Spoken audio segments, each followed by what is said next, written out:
at pag-ambon itong amihan sa ilang bahagi ng Hilagang Luzon dito sa Cagayan Valley, Cordillera, pati na rin sa lalawigan ng Aurora. For Metro Manila and the rest of Luzon, magpapatuloy itong generally fair weather conditions maliban na lamang sa mga tsansa ng pag-ambon o light rains na dala ng amihan. Sa kalagayan naman nating karakatan sa kasalukuyan, walang nakataas na gale warnings anumang baybay na ating kapuluan. Iba yung pag-ingat pa rin sa ating mga kababayan na maglalayag, especially dito sa northern and eastern sections ng ating bansa dahil posible pa rin tayong makaranas dyan ng katamtaman hanggang sa maalong karakatan. Dan, para lang mas malinaw tayo, kailan ba lalabas sa Philippine Air Responsibility itong si Kerubin? Actually, inasan po natin na within the next 24 hours ay hihina ito bilang isang low pressure area na lamang. Pero yung lagi po natin binibigyan din, huwag po tayo maging kampante dahil kahit na low pressure area na lamang ito sa mga susunod na oras, posible pa ito magdulot ng mga pag-ulan, especially sa eastern section ng Visayas and eastern section of Mindanao. Okay. Meron pa ba tayong mga nakikitang iba pang weather disturbances outside our Philippine Area of Responsibility? Bukod dito, wala naman po tayong iba pang low pressure area, anumang sama ng panahon na binabantayan within the vicinity of PAR. So Dan, is it safe to say na matatapos tayo ng taon, after this, wala na tayong bagyong mararanasan? Well, hopefully wala na po, pero hindi po natin kasi tinatanggal yung possibility na, kumbaga, it's too early to tell pa no, before the year ends na may mga circulations or mga low pressure areas sa Mamoo sa loob or labas ng ating PAR. Pero we can definitely say for now na at least for this week and early next week, wala naman po tayo inaasang iba pang low pressure area o namang bagyo. Well, that's good to hear. Dan, of course, ang dami nagtatanong kasi December na and of course, inaabangan ng lahat na yung amihan na lumamig pa ng gusto. May impact ba itong si Kerubin sa amihan natin? Well, actually, one of the reasons why inasahan natin na hihina itong si Kerubin into low pressure area in the next hours ay dahil may kalakasan nga itong bukso ng amihan. So makakaroon po ito ng effect sa paghina ng bagyo. So inasahan nga natin in the next hours maging low pressure area na lamang ito. At ngayon pa man, posible pa ito magdulot ng mga pag-ulan sa Eastern Visayas, Eastern Mindanao area. Alright, maraming salamat. Pag-asa weather forecaster, Dan Villamin. Alright, let's continue. Thank you. Thank you, Lord. Oo. Let's continue with our countdown. Next in our countdown, the government has officially launched the Bagong Pilipinas One-Stop OFW Action Center in Makati City. The inauguration was led by no less than President Bongbong Marcos and First Lady Liza Marcos. This new center will act as a central hub where the DMW and OWA can offer services tailored specifically for returning OFWs. Marcos said this will help remove bureaucratic headaches and simplify the system for them. Parang every other admin naman, they have their form of yung one-stop shop for OFWs. Oo. Pero Kasi parang naalala ko before, yung mga one-stop nila, parang ano lang siya seasonal. Ito kasi, hub na talaga siya in Makati. I think si Ople attempted to the late Secretary Ople attempted to devise a method wherein papadali ng buhay ng lahat ng OFW. Kaso of course we all know naman na we lost her a bit too soon. But it's good to see na programs like this are being launched, especially in light na yung nangyari kay Mary Jane na nakita natin because of illegal recruiters, wala siyang access to yung proper channels how to apply for Simple as SSS or diba? sa jobs, diba, ganon. At least ito ngayon is a step in the right direction. We have to accept the fact na yan ang magiging economic economic contributors natin of OFWs for a long time. Hindi pa sila mawawala. So it's best for now alagaan natin sila. Tsaka yung alam mo pagpunta mo doon nandun na lahat. Hindi ka na pupunta sa isang lugar. Po pag kasi, ganun di ba? Iba-iba kasi. Ang hirap na pupunta ka, sabi may kulang ka, tapos babalik ka, kukunin mo yung kulang mo. Pagbalik mo, may isa pa. Tapos yung pinuntahan mo, sasabihin mo, isa ka pang kulang, di ba? So medyong hassle talaga. Right. That's good news for our OFW. Yung kanilang central hub nila dyan one-stop ay shop sa Makati City. Okay, let's continue with our countdown.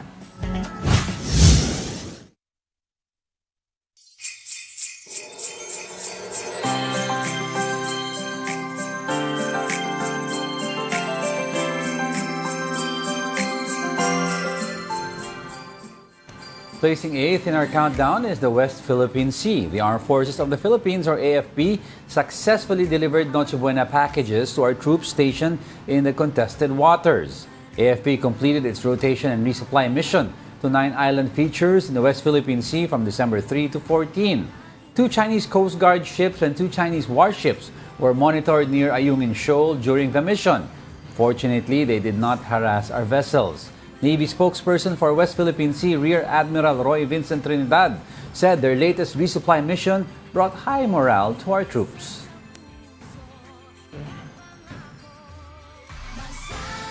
Ayan, yan yung mga inaabangan kasi ng mga nakastation dyan sa atin di ba? Yung lalo na ngayon magpapasko, at least meron silang mga pang Noche Buena items. Kasi with all the pressure and the tension that day in, day out na kasama sa trabaho nila, di ba, ano ba naman ang maliliit na bagay na para pasahin natin sila, a little food, maybe a little clothes, di ba, some water or mga juice, gifts, di ba? mga regalo para masaya sila, di ba? Oo.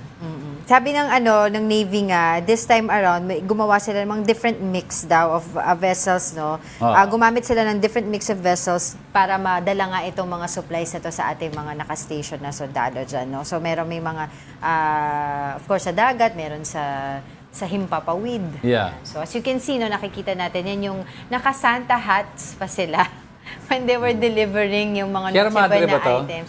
BRP Sierra Madre yun, yung kalawangin. Nakita mo yung hull niya, no? I mean, terrible na yung itsura ng ship na yan. Sana next year, yan ang maging kasama sa wishlist natin na kahit papano, supposedly Mapaayos. the icon, our icon of the West Philippine Sea is deteriorating. Totoo. Yun ang wishlist natin, na gumanda siya ulit. Bago, dapat next year, early next year, maayos na yun. Kasi yun nga yung nagiging problema. Every time na We try. conduct yung resupply missions natin dun sa area, nagkakaroon ng, alam mo na, aberya dahil dun nga sa mga Chinese. Sabi nga ng Coast Guard. marami, yung Sierra Madre serves several purposes. One is future tourism. In other words, pag nagkaroon na ng settlement sa West Philippine Sea, let's say, no, naayos na lahat at na-claim na All natin is kung well. ano atin, all is well, then we will have tourists visiting the popular Sierra Madre, which stood its ground since former President Joseph 1999. Former President Joseph Estrada grounded the BRP Sierra Madre to establish High or school claim. pa lang ako nun. Oo, kita mo Ikaw, ha. artista ka na nun. Di ba? Artista ka na 1999. Okay. Yan ka na ba nun? 1999? Bakit? Ayaw na niya. Hindi kasi inaano ko lang kung gaano katagal na. I was 23 since I was born in 1975. I was 23 then. Ang presidente noon was si Joseph Estrada. Yes. And this was even before his yung ouster niya. Yes. One of his famed movements Pwede or niyang, decision. legacy niya Oh ba yeah, to? that's alam mo kung hindi dahil diyan, 'di Isa ba? sa mga Mahihirapan tayo in laying claim Yeah. to that because icon yan, that's the icon of our stand against di ba, if you see several posters and drawings kahit saan, kahit sa abroad, yung Sierra Madre ang nakadepict doon sa may natin claim Kahit natin. kalawangin Oo. yan. That serves, di ba? Our purpose, our, that's ours. At saka, our diba, claim. napaka parang bagay na bagay sa name pa ng boat na Sierra Madre because Sierra Madre also is the one that protects us from the storms that come in. Yes. Binibreak niya yung storm. So, yan, Sierra Madre. Okay. Alright, let's continue with Samahan po ang buong MVP Ayun. Group sa Merry Celebration ngayong taon. Sabay-sabay nating panoorin ang Merry ang Vibes ng Pasko, the MVP Group Christmas Party. The second part of the Christmas special, directed by Mr. Johnny Manahan or Mr. M, comes to you on December 22. That's at 5:30 p.m. on TV5, Sari-Sari sa Buko 1PH with the same-day catch-up on RPTV. Kaya tara na, gawin natin Merry ang Vibes ng Pasko. Also, the Merry ang Vibes ng Pasko theme is now on Spotify, Apple Music, YouTube Music, Meta, and Instagram Reels Music. Oh, totoo yung Instagram Reels music. Kaya Kasi kapag gumawa ka ng story, tapos hanapin mo yung yung... Kaya gawa na ng Merry ang Reels. vibes ng Go na. Nandun na siya. Gawa na ng Reels nyo, di ba? Oo. Sige, ito na muna. Cambio muna tayo sa iba pang balita. The NU Pep Squad is one of the most elite cheerleading squads in the country and they are celebrating their recent 8th UAAP title. How was their preparation for one of the most hyped competition in the UAAP? Mobile journalist Denise Valdez-Sancho with the report. More than just a champion. At the age of 22, John Paul Cabido reached for the stars and defied gravity after becoming part of the UAAP history. Now the current captain of the NUPEP squad, JP and his crew went beyond the orbit with the out-of-this-world routine that helped them reclaim their throne in the UAAP cheer dance competition. And he also went beyond his disability. Following the footsteps of his sister, JP knew it was gymnastics by first grade. Aside from his talent, it was his inborn weak and deformed arm that made him shine among the rest. Ayun po, kahit nire-recruit po nila ako, pero hindi pa rin po expect na mapupunta po ako dito. Kasi ang kailangan nila yung pong disability na tao. And then, nung time po na nakapasok po ako, ayun po, parang fulfilling lang po kasi yung dream po ng iba is hawak ko po ngayon na mas fit naman po sa kanila. But his teammates, his family knew he is right where he is. JP belongs. Napamahal po ako dito sa team kasi binigyan po nila ako ng chance and opportunity na makapag-showcase ng talent kahit may ganito po ako sa disability po. JP had to earn his spot despite struggling to perform certain moves and stunts. NU is an elite level of a team after all. And JP doubted and doubted till he can't anymore. And then doon po ako nakapag-isip na tama po ba yung napasukan ko kasi more on kamay po ang ginagamit. Natutuwa po ako kasi pagka may teammate po ako na nag-a-achieve po ng skill sa aparatos, is nakakayanan ko po. And then sabi ko po, kung kaya nila, parang kaya ko din pala kahit ganito ako. Kaya A cheerleader, a leader. JP went out of his bounds and took the task of becoming team captain, and under his leadership, NU were once again hailed as the champions. nung paghawak ko po ng trophy, parang hawak ko po yung mga sakripisyo at pagod ko po yun. Kasi ang nakikita lang po ng tao kung paano kami mag-perform. Pero deep inside po ang dami po namin sinolusyonan po na problema na sobrang bigat po talaga. With only a week to celebrate, the NUPEP squad is already back on the mats in preparation for their next competitions. As for JP, soon enough, he wishes to add the word coach to his name, with a vision that's just as big as his heart. He dreams of teaching gymnastics to the next generation of athletes and building his very own gymnastics club, a place where talent knows no limits, and where everyone, regardless of circumstance, can have the chance to shine. Mobile journalist Denise Valdesancho. We are One News. Okay, para sa mga UAAP fans na nabitin sa rivalry ni Kiambao tsaka ni Kagulangan. Ito po si JD Kagulangan, yung MVP, Finals MVP, hindi season.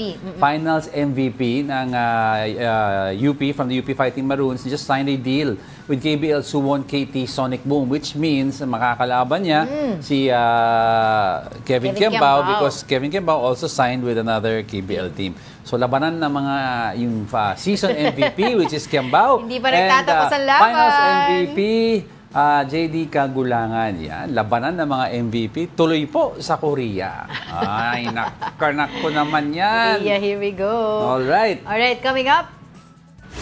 Malacanang says they need more time to review the proposed 2025 budget before the president signs it. But what happens if he wanted to change some of the allocations? And Mary Jane Veloso has returned to the Philippines after being jailed in Indonesia for 14 years over drug trafficking charges.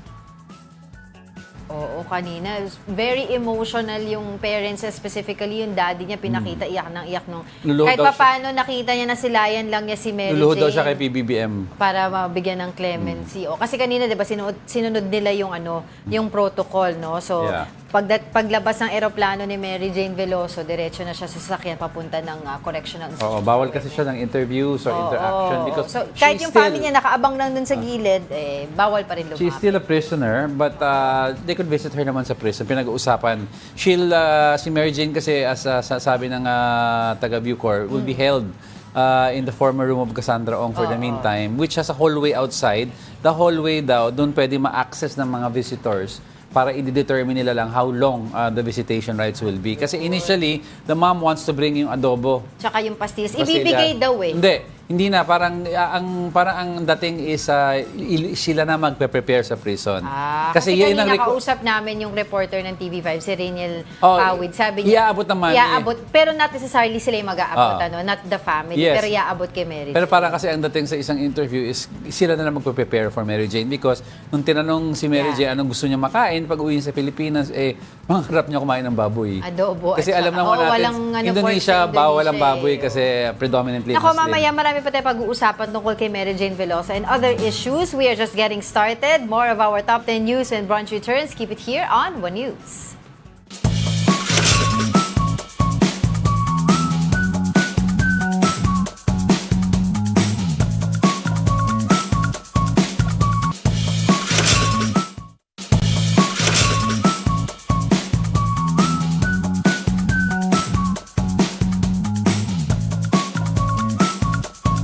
Good morning. You're still watching Brunch here on One News. Oy, Happy good morning. Wednesday. Happy Wednesday. Ang tawag nila hump day. Kaya kasi malapit na mag-weekend para sa marami. Basahin ko lang yung mga nanonood sa atin via YouTube. Si Alex Fuentes, of course, si Ronald Maxtay, si Elmo Cardena. Sabi niya, every morning na daw siya nanonood ng programa natin. Very interesting, 10 o'clock. O, diba? Si Summer Cabrera, Oscar N, Leonie Valdez Soto, nanonood din yan sa atin. Tapos, of course, maraming mga sinasabi rin itong si Ronald Maxtay. Nakikisali siya sa ating talakayan. Oh, that's good. Ito si naman. Tita Daisy, Tito Naldi, and Tito Dito nanonood sa atin. VJ and Ate Ringo. Sino pa ba? Si Mina Benales and the rest of our Jessie Mendez Mendez family. family. Good morning. Jerry Young at saka si Tita Esther Abay nanonood sa atin. Si Mama, si Mother Earth nanonood Good morning, din Mother sa Earth. atin. Ito may from some Pokemon Go. A new Forbes advisory report said that Manila is named the 5th most risky for tourists. Nako. Ay, nako. Okay, ano pa? Tapos ito si Alex Fuentes, good morning daw, via his, of course. Dalawa yun si Alex ha, merong Oo, kasi ito, YouTube, meron pang may mga Facebook. sticker siya dito na pinapadala eh. Oh, sino pa? Okay, si Juan Mixebro naman. Hello, Branchy. 7 days to go before Christmas. Sana gusto ko pamasko, Aguinaldo. Parang mahalaga, importante yan, Sana lahat tayo may Aguinaldo, Migs, sana all. Parang ang mahalaga ay importante. Pero of course, sino pa si Ralph Domingo, nanonood sa atin yan. Si Gary Fields, isang Pokemon Go. Yan mga usual suspects natin na nanonood dito sa brunch. And of course, we are joined by loaf of bread and your favorite, peanut butter and cocoa jam. Alright, let's continue with our countdown. Going straight now to our top 7, the Philippines ratifies a key defense pact with Japan allows them to deploy troops on each other's soil. The pact, which also allows for increased joint combat drills, was ratified by the Philippine Senate with no negative votes or abstentions. Lawmakers in Tokyo will also need to vote through the treaty before it takes effect. Negotiators from both countries finished brokering the pact in July after 7 months of talks amid China's aggression in the West Philippine Sea. Well, of Parang course, ano ito, yung parang VFA, yung Visiting Forces Agreement ng Pilipinas between the US and Australia. Sinasabi nila dito, Diego, no, before yung nag-ratify, nagkaroon din ng RAA ang Japan. Sa UK, it took them 5 years. Tapos sa Australia, it took them 7 years para ma-ratify. Tayo, 7 months. Ganun kabilis. Kasi if our viewers are asking, ano ba mahihita natin ito aside from technology? Well, sometimes kasi, although hindi natin sinasabi gusto natin ng war, Yeah. but when it comes to that, or we need to go up against an enemy that's unforeseen, sometimes pag may access tayo sa lupa ng iba, nagkakaroon tayo ng idea ng iba't ibang klaseng terrain. Yung mga sundalo natin. So by granting us access to Japan, we're able to create scenarios on a foreign land para maka-adjust tayo kasi ang climate ng Japan po is very cold. Dito naman, very tropical, di ba? Likewise, Japan has access to a tropical area like us country, so matututo din sila sa atin. So without this, even before, yung access naman ng Japan sa atin, yung ano nila, yung humanitarian disaster response. But with this, ito na nga yung full access na sa military soil natin. And of course, syempre, ang hindi natutuwa dito sa deal na to, ang China. China, Sabi nga niya dito, sabi ng spokesperson spokesperson nila, Foreign Minister spokesperson si Lin Jiang, Asia-Pacific region does not need any military bloc. At pinapaalala niya, Japan bears serious historical responsibilities for its aggression and colonial rule over the Philippines and other Southeast Asian countries during World War II. That's why sa constitution kasi ng Japan and several for a while no sa UN may mga restrictions ng Japan with how they would put up their army. So if you take a look at their army, it might not be as big volume-wise or quantity-wise as other nations. It's because of what happened sa World War. They were na-embargo sila. But now, they have a... At may mga several groups pa rin Oo. dito na ayaw nila laging yung mga bilateral ties natin with Japan because of yung issue din ng comfort women. Diba, No, but dito I'm sa talking atin. about yung army size. Now, Yeah. Japan may not have the volume, but they have the technology. In other words, they have the sonars, they have the satellites, diba? They have the missiles that we need in order to mount a respectable defense against China. And then we also need to take a look also yung nangyari din sa visiting forces agreement natin with the US, yung paano titignan yung halimbawa ang soldiers nila dito ay may na-commit na crime, 'di ba? Just like what happened with Joseph Pemberton. 'Di ba? So, Dito, din ba sa for a while sa naman Japan? dito siya nakulong, 'di ba? Tapos tinurn over na rin natin Yeah. sa US. Okay, sige, let's continue with our countdown. Sitting at the sixth spot is the National Economic and Development Authority, or NEDA. The Senate has approved a measure that would reorganize NEDA into a department. The bill transforming NEDA into the Department of Economy, Planning and Development of DepDev got 18 affirmative votes and no negatives or abstentions. Once NEDA becomes DepDev, the department can provide impartial and evidence-based recommendations in improving the country. It will also have responsibilities related to the national budget. The bill also stated that DepDev must create a long-term framework spanning 25 years. Ayun. Yan, So, NEDA as a department. Pero parang nagiging questionable to for some. It's because creating a department entails a lot of cost. Sabi nila, bakit kailangan pa i-organize? may budget Kasi on its own, NEDA, if it becomes a department, ano ba ang magiging sakop nito different from the DBM Finance? And what its function, Oo. recent function. Kasi usually nagko-coordinate tong mga agencies that are involved in the economy. Yes. Diba? And how they will address yung mga certain situation. Meron pang advisor yung Pangulo. Diba? So, coordinated effort naman kasi ang economy, usapan ekonomiya eh. For example, the US, diba? May councils yan, may nag-oversight certain projects. Pero sabi nila, ano ba ang magiging specific pa? We have to wait though for the... Wala pa eh. Kung Wala pa matuloy masyado. ito ang batas, magkakaroon pa ng IRR to. Yeah. So, 15 days lang naman yan after publish. Oo, pero I'm saying parang pag-aaralan natin to mabuti because malaking cost ng isang Isang department. It's just like saying gusto mo magkaroon ng Department of Water. Yun yung, 'di ba? Yun yung pinapasa ngayon sa Congress, Yes. Department of Water. Ang dami ng department, 'di ba? Puro department. Cost lahat, 'di ba? Department of Water, ang sino gagawa ng infrastructure ng water? Di DPWH. Ganun din. Ganon din naman, di ba? May mga supporting departments for that. So, I don't know. Let's see. Baka they know what they're doing. But, ang laki kasi talaga ng cost to create. Para another Isipin mo, department. letterhead, mga plantilla positions, meron pa yung mga USEC, another batch of ASEC, mga secretary, yung isang secretary, mga director level positions, mga regional positions.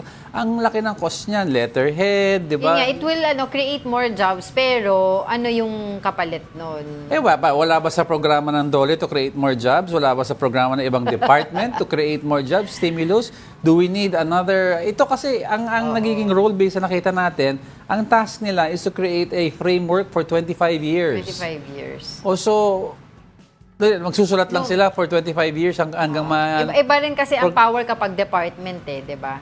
As compared to pero parang standalone nag-overlap siya agencies. with other functions of government. Alright, tingnan natin. But for the meantime, let's continue with our countdown. Moving over now to our top 5, the biggest pogo hub in the country has been shut down in time for the year-end ban deadline. Interior Secretary John Vic Remulla was joined by officials from the PNP, PAOK, and PAGCOR in the ceremonial closure of the former Island Cove property in Kawit, Cavite on Tuesday. The property was once owned by the Remulla family. Authorities vowed to remain vigilant on the activity of the property as smaller pogo hubs could emerge following the closure. I hope this puts to rest the issue na may Pogo Hub pa rin dito sa Cavite. Nung nag-resume ako as governor 2019, ginagawa lang to. Tapos 2020, nag-COVID na. So hindi na kami nag-inspection nun. Yan, Yeah, if you can remember... Si Sec mismo nagsara. Oo, if you can remember, di ba the other day we were talking to Paok Yusek, what's his name? Sinasabi niya ay, di ba tinanong ko siya kung meron pa ba About tayong tinitignan ng mga malalaking pogo hubs na kailangan isara. Island Cove. Oo, kasing laki ng mga nasa Bamban, di ba yung mga Lucky South 99. So sinabi nga niya, titignan nila. At ito na nga yung nasa Cavite. Kasi itong nasa Cavite nito na malaki na sinasabi, ito rin yung sinasabi doon ng mga tao, even yung during nung kasagsagan nung raid nung sa Bamban, di ba yung mga Lucky South 99 na check nyo tong sa Cavite, napakalaki ng pogo dyan. Tapos kinakabit nga nila yung pangalan ng Remulla family because they own this place.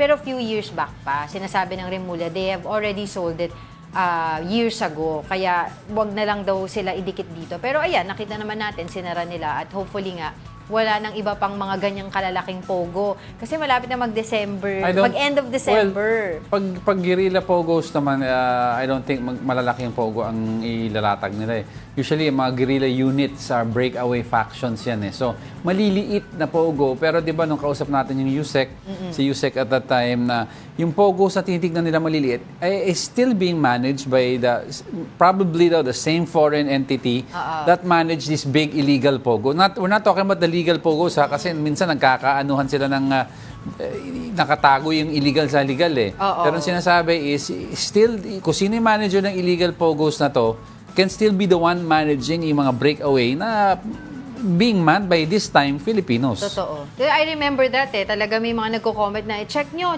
po yung Cavite, napakalaki ng pogo dito. Diba? Huwag kayo masyado mag-concentrate dyan. Dito din marami. So, ayan na nga yung kaya nga, kung napapansin natin, pero maraming mga workers daw yung mawawalan talaga ng... Kaya kung mapapansin mo daw, yung mga nagsiscam, dumami ulit sa phones. Oo, nawala na yan eh. Ngayon, ang dami na ulit. Meron pa ulit. Pero ayun, yun din ang lagi kong sinasabi dito, babantayan din natin of course yung mga hindi lang pagsasara, but of course, at saka hindi lang pagde-deport nitong mga illegal pogo workers, but mga also yung breakaway. mga dapat managot, 'di ba, sa pagpapatayo nito, mga local government officials, sa mga mastermind. Meron naman daw silang diba? titignan eh. Oo, importante 'yun. Alright, let's continue with our countdown.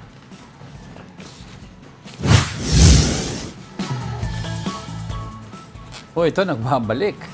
Coming back at the fourth spot is about Alice Guo. The National Bureau of Investigation or NBI has filed new charges against a dismissed Bamban Tarlac mayor.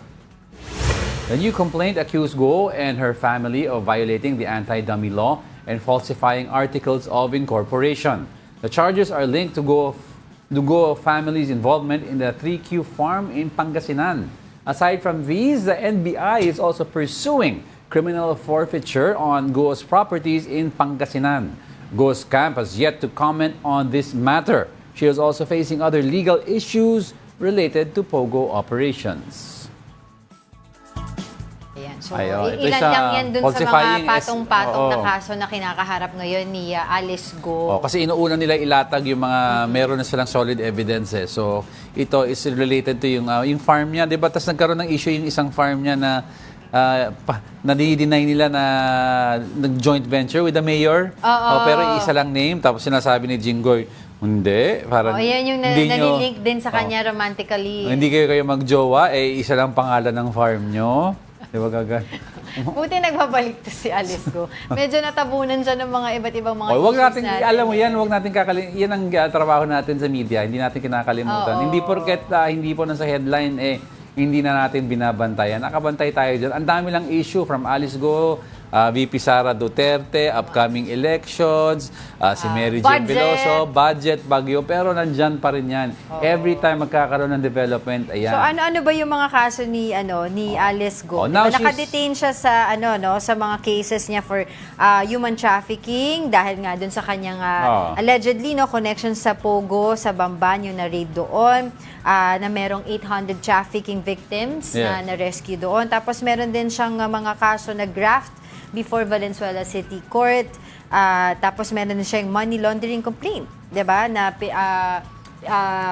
sinampahan ng DOJ against her. So, ang dami niya iba't ibang mga cases dito. Tapos, meron pa siya sa Comelec, I remember. Yes. Diba? oo. Kasi misrepresentation Misrepresentation naman because during the election. she lied about her nationality when she ran for mayor. Oo. So, ito yung sa kanya, yung sinampala ulit ng recently ng NBI dahil violation ito sa anti-dummy law. Dahil bawal magkaroon ng pag-aari, 'di ba, ang isang foreigner. Dahil according nga dun sa ating investigasyon, hindi siya Pilipino. 'Di ba? Yes. Pero yun nga, talagang ang tawag dito, naninindigan si Alice Go na Pinoy siya. Pinoy siya, dito siya, ang tawag dito, may birth certificate siya, 'di ba? May teacher siya sa farm eh. Si Teacher Rubilin. Teacher Rubilin, oo. Alright, let's continue with our countdown. Malacanang postpones the scheduled signing of the 2025 budget on December 20 to allow more time for review.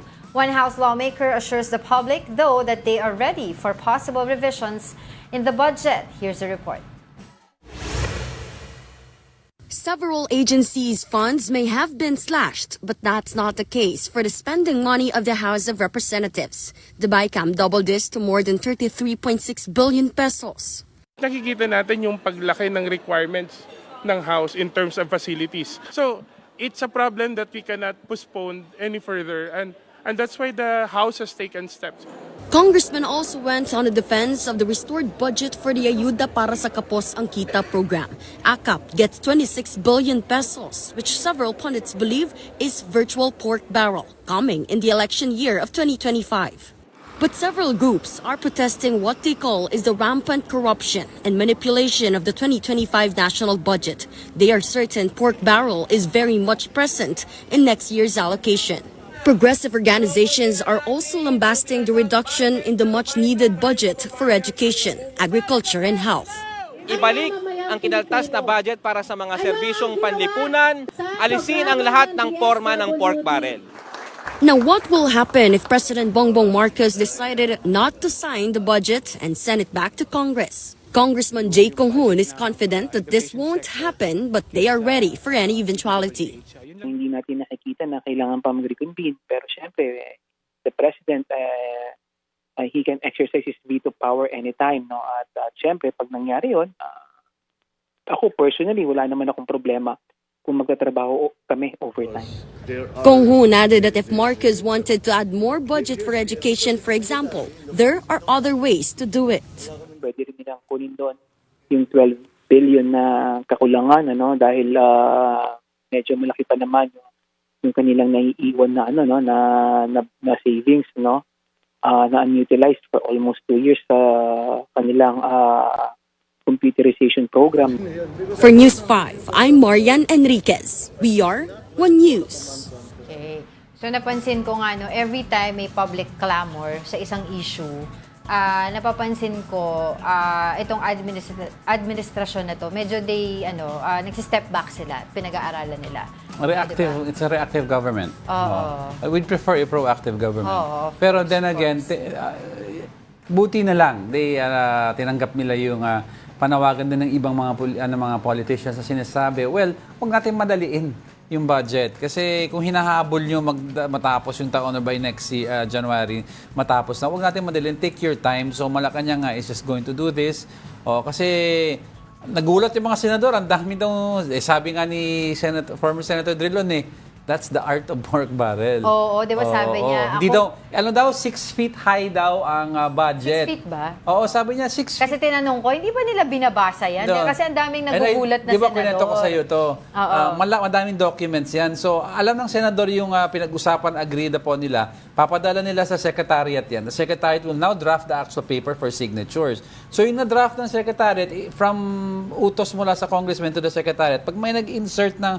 Hindi nila alam Hindi yun. nila alam Hindi yun. nila So, babasahin. syempre, parang sinasabi ni former Senator Dillon, ministerial na lang ang pagpirma because ina-assume nila na kung ano yung pinag-usapan, yun ang nakalagay. Yun ang ilalagay sa papel. Mga ibang loko-loko, nag-i-insert sila doon sa loob. Mga itong congressman, pirma lang ng pirma. Ayan. Pero yung sinasabi yung point ni former Senate President Franklin Drilon na yung if you will add yung mga nawala, let's say for example yung subsidy sa sa PhilHealth, tapos yung binawas yung budget cut sa DepEd, sa CHED, 'di ba, yung mga free tuition for universities and colleges, etc. Yun yung parang at medyo sa sobra pa, mas malaki pa. Kung magkano yung inad nila sa DPWH. Correct. Na sinasabi ni former Senator Franklin Drilon, yan yung pork barrel. Yun ang pork barrel. Oo. Diba? Nag-iiba lang ang name ng pork barrel. Actual word ng pork barrel is just changed. Pati yung pagkakaroon nga daw ng political patronage dito sa budget na to, yung sa AKAP. 'Di ba kasi sa AKAP, ang magde-distribute ng pera na to, yung mismong mga politician, yung congressman, yung senador, which in fact sabi nila, di ba redundant na to dahil meron ka namang DSWD eh. Hindi mo pa nga na-perfect yung sistema mo sa 4Ps. Ito, 4Ps, ang tagal na nito. Tapos conditional ang transfer nito. 'Di ba? Tapos ito, yung sa iba naman, yung mga sa AKAP, yan yung mga kapos 'di ba? Yung may trabaho pero nakukulangan pa rin ako. Yan, madami pa tayong pag-uusapan. Don't go away, we're not done yet. May dalawa pa tayo. Stay with us.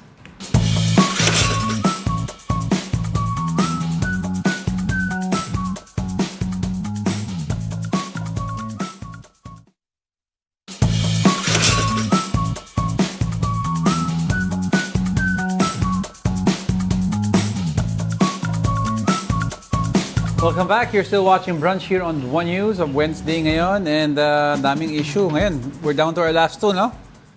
Pero before we move on, may... Tinitignan ko yung mga nanonood sa atin. Gary Co and Renato Nieto, yan. Kala ko galit na naman. May mga violent reaction pa dyan. Wala pa naman. Okay, let's continue. Wala pa? Wala pa naman. Sige, okay, let's move on. On our top two is about the PhilHealth budget. Groups call on President Bongbong Marcos not to sign the 2025 national budget, which allocates zero subsidy for the state insurer. Advocates of universal health care and leaders of militant groups agree that zero subsidy for PhilHealth doesn't make any sense, legally and morally. They noted that the law indicates that the government should give PhilHealth allocation every year. These concerned groups warn that they will be taking their case to the Supreme Court if the budget will be signed as it is.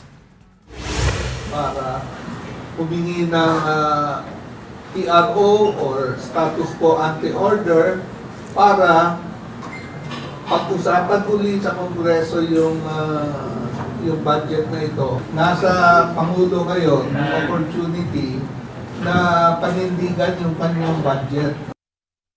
Despite this, PhilHealth, for its part, promised no additional contributions among members.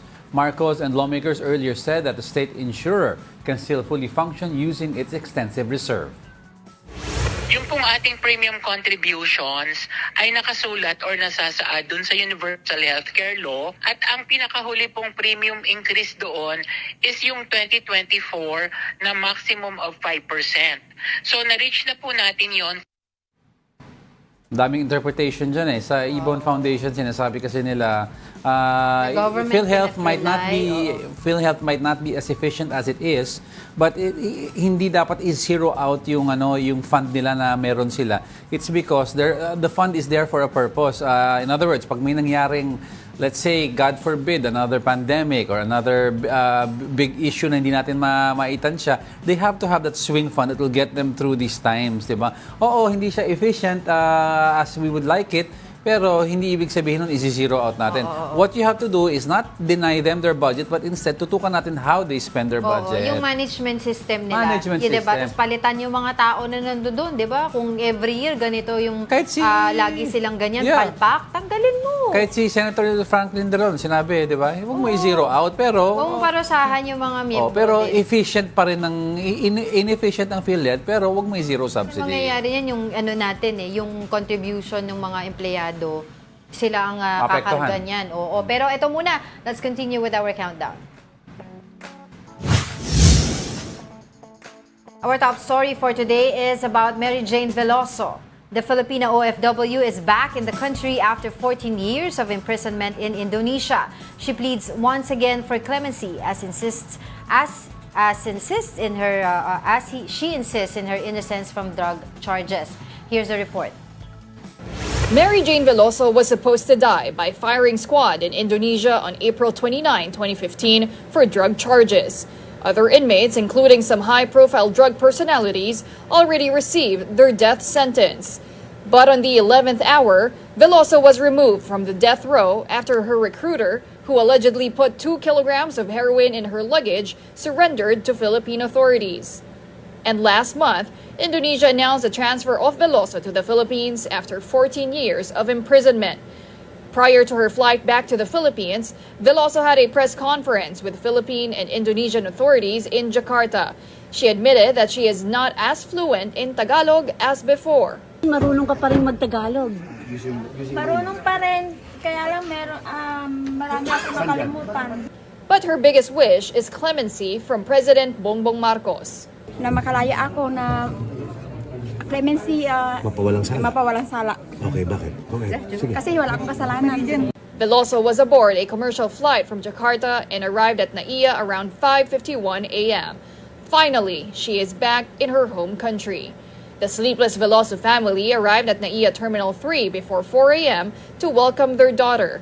Mary Jane's mother, Celia, even cooked and brought her daughter's favorite food, adobo. Unfortunately, authorities did not allow them to come near and hug Mary Jane. She was directly escorted to a coaster going to the Correctional Institution for Women in Mandaluyong City. Veloso will undergo a 5-day quarantine as part of a standard protocol. Her family may only be able to visit on Christmas Eve. The Foreign Affairs Department expressed gratitude to the Indonesian government for their extended assistance in Veloso's transfer to the Philippines. The Marcos administration previously said freeing Veloso once she arrives in the Philippines is not possible since she is still a convict. However, President Bongbong Marcos hinted that a clemency for the former OFW, allegedly framed as a drug mule, is on the table. Now let's get some updates about this. We have mobile journalist Merimon Reyes live from the Correctional Institute for Women in Mandaluyong City. Good morning, Merimon. Ano na ang ginagawa dyan ni Mary Jane Veloso? Alam naman natin na transfer na, pero what process is she in? Yes, Angela na Angela. So far, kanina natapos na yung kanyang booking process and yung medical check-up dahil ayon kanila DOAJ Undersecretary Vasquez, medyo hindi naging maganda ang pakiramdam ni Mary Jane Veloso dahil daw sa haba ng biyahe, at the same time anxiousness at excitement na naramdaman niya. Pero kanina nagkaroon din opportunity na mula sa Naiya Terminal 3 dito ngayon sa CIW ay meron ng opportunity behind closed doors in privacy na magkausap, mayakap at mabati na ng kanyang mga kamag-anak itong si Mary Jane Veloso. So kasama dito sila Tatay Cesar, Nanay Cesha, lahat ng mga nandito. At the same time, even sa labas may mga NGOs from Gabriela Women's Party List and even mga church advocates na inaasahan daw o inihikayat ang gobyerno na sana nga raw ay mapakinggan na mabigyan ng full clemency or absolute pardon itong si Mary Jane Veloso. Kanina sa press conference, ilan sa mga napag-usapan dito ay yung GCTA law o yung Good Conduct Time Allowance, kung magiging applicable ba ito kay Mary Jane Veloso. Ang nasabi sa atin dito ni DOJ Undersecretary Vasquez, mayroon daw na mabubuong board para pag-aralan ito and kung paano mako-compute yung remaining na sentence na kailangan pang iserve ni Veloso dito sa kustodiya sa Pilipinas. Pero ang sigurado pa lang, 60 days, dito muna siya sa CIW and then doon natin malalaman kung saan siya sunod na ipapasa, kung sa Palawan ba, kung sa Davao ba, o kung saang pasilidad pa para iserve pa niya yung natitira niyang sentensya. Meron ang gamit mong word is natitirang sentensya. So in other words, hindi na life ang tinitignan natin. Where titignan natin is anytime soon, maybe after is a new year, talagang lalabas na si Mary Jane. It's just a matter of whether clemency or magkakaroon ng parole or yung good conduct time allowance.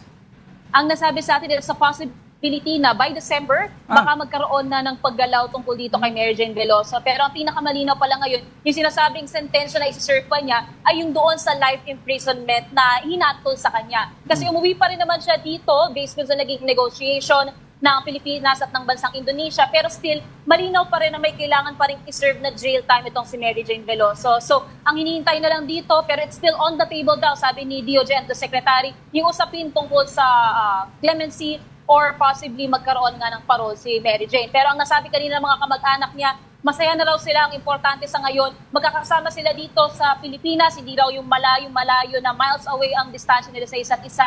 And they're hoping for the very best na nga raw sa kaso dito ni Mary Jane. And kanina lang din dito sa labas, nakuha natin ng mabilisan yung pagkakataon na makausap yung legal counsel ni Mary Jane Veloso na si Attorney Edre Olalia. And ang nasabi niya nga dito, matagal na daw silang nakakapag kay Pangulong Bongbong Marcos, pero ipagpapatuloy pa rin daw nila ito kasi alam nilang either yung full clemency or yung absolute pardon ang magiging hostisya na deserve daw ni Mary Jane Veloso. Oo. Mary Jane, kanina paglapag niya dito sa Pilipinas, Mary Mon. Mary Jane. Mary Mon, paglapag niya dito sa Pilipinas, itong si Mary Jane ay sinabi na paulat na nagsuka, nahilo siya. But ngayon na nandyan na siya sa Correctional Institute for Women, kamusta na siya?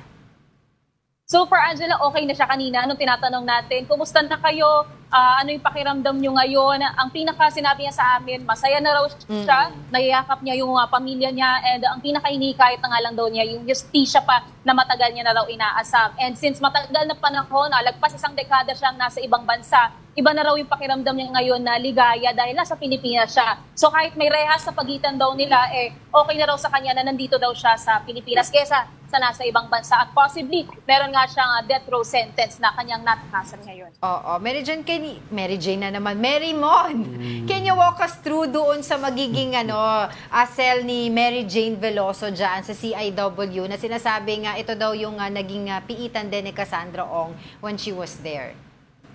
Yes, Angela. Actually, kung pag-uusapan din natin pagdating sa kustodiya ni Mary Jane Veloso, isa sa pinaka naging concern nila dito ay yung pagiging sa mga nagsasabing ang nag-traffic sa kanya o yung mga nagtanim ng heroin. Pero ang pinakasinabi dito na assurance naman ng DOJ is paghihiwalayin nila yung magiging pasilidad nitong ni Mary Jane Veloso, pati nitong mga personalidad na ito. Pero hindi sa atin dinivulge yung detalye kasi internal matters and arrangements na raw nila ito. Pero sinisiguro daw nila na ma-address nila na hindi magkakatagpo, hindi makikita itong dalawang partido para maiwasan na raw yung mga kaguluhan pa. Kanina din sa airport pinakita na nakaabang yung magulang ni Mary Jane at may daladalang adobo. Naiabot ba ito sa kanya? Hindi na namin natanong kanina, pero base sa mga napag-usapan kanina, parang hindi pa ata nakakarating o hindi pa natitikman ni Mary Jane Veloso itong adobong baboy na kanyang ni-request. Pero ang nasabi naman sa amin ay ihahain pa rin daw at ihahanda raw yan dito sa CIW. Pero may mga narinig din kasi kami na parang naiwan ata yung adobong baboy na ito sa airport. So, chances are baka magluluto ulit o order sila o baka ipapadala pabalik dito sa CIW. Ewan ko, ano ba naman yung adobo na yan naiwan? Mary Mon. Okay, Mary Mon.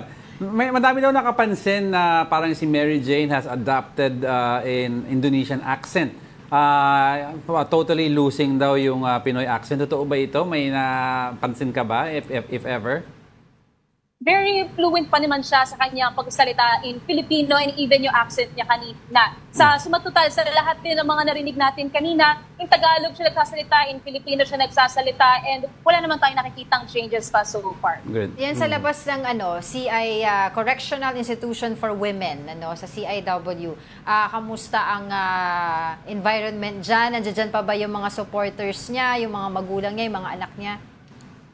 Yes, Angela, dito sa likuran ko, kaalis lang actually nila yung ilan sa mga naging representatives o mga advocates mula sa Gabriela Party or Women's Party List, even yung iba sa mga simbahan and other NGOs, umabot din sila doon sa kanto sa may CIW. Kaalis lamang nila dahil nabalitaan na nga nila na so far tapos naman na yung naging booking process dito and documentation kay Mary Jane Veloso. And yung iba sa mga nandito ay mga pastora, mga madre, mga bata matatanda na iisa lang daw ang kanilang pakay dito at yun ay maiparating daw sa gobyerno o sa pamahalaan yung kanila rin mismong suporta sa patuloy na paglaya na raw ni Mary Jane Veloso. Ingat ka sa panghalan ni Marymon. Bawian mo nga, Marymon. Maraming salamat, Marymon Reyes, sa ating mukha. Tawagin mo siyang Angelo, sige. Hindi, love tayo yan ni Marymon. Mary Jane, si Mary. Pwede mo magkamali, pasensya na, na-excite ako kasi lagi nasa isip ko si Mary Jane. Pero yun yung ibang mga legal questions nagtatanong kasi yung kinukumpara nila kasi meron din kasabay itong si Mary Jane Veloso na pinalaya mula sa Indonesia na ibinalik sa host sa country of origin, which is yung mga taga-Australia.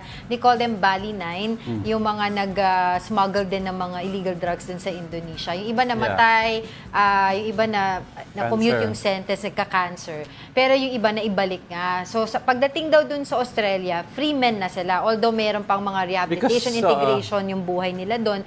Pero wala silang kaso. Because ang agreement with Australia sa prisoner release program, wala silang reciprocal agreement. Ang Philippines kasi is a prison transfer. So, prison transfer, that means physical prison ang pero sakop daw ang sabi ng Indonesia, sakop pa rin nila ang batas ng Pilipinas. So kahit nag-prison transfer tayo, sa atin na possession, wala na ang death penalty. So yun, for the moment, yun. Tapos binibigay na nila sa Pilipinas kung bibigyan ng clemency. Or si, yung Mary Jane computation nga ng good conduct time allowance. So yun yung pinapakita din. And of course, sabi nga, itong pag-transfer, pagbalik dito kay Mary Jane Veloso mula sa Indonesia, ay wala namang hinihinging kapalit ang Indonesian government. But in the future, kung merong ganitong kaparehas na sitwasyon na mangyayari, yun ang kapalit. hinihingi nila yung reciprocal, yun yung kapalit. Yun yung magiging kapalit. So may kapalit, hindi parang, lang kapalit. Yun ang sabi, ngayon, as of now, walang Basta rain check. May credit just line in tayo. case, May kapalit in the future. Merong nakaantabay Linawin mo doon. yan. May nakaantabay doon na na pwedeng gawin ng Pilipinas for Indonesia. Yun. Oy, and just like that, it's 7 days before Christmas. Oh my gosh, ano regalo mo sa akin? Puro kasalita dyan. Char. Kanina ka pa. Yuy. 7 days po na before Christmas. Kaya hinay-hinay lang sa kain ng lechon dahil gusto natin healthy at buhay pa tayo next year. And that wraps up today's episode of Brunch. Join us again tomorrow. I'm Angela Lagunzad Castro. He is Angelo Castro III. We are One News, all sides, all the time.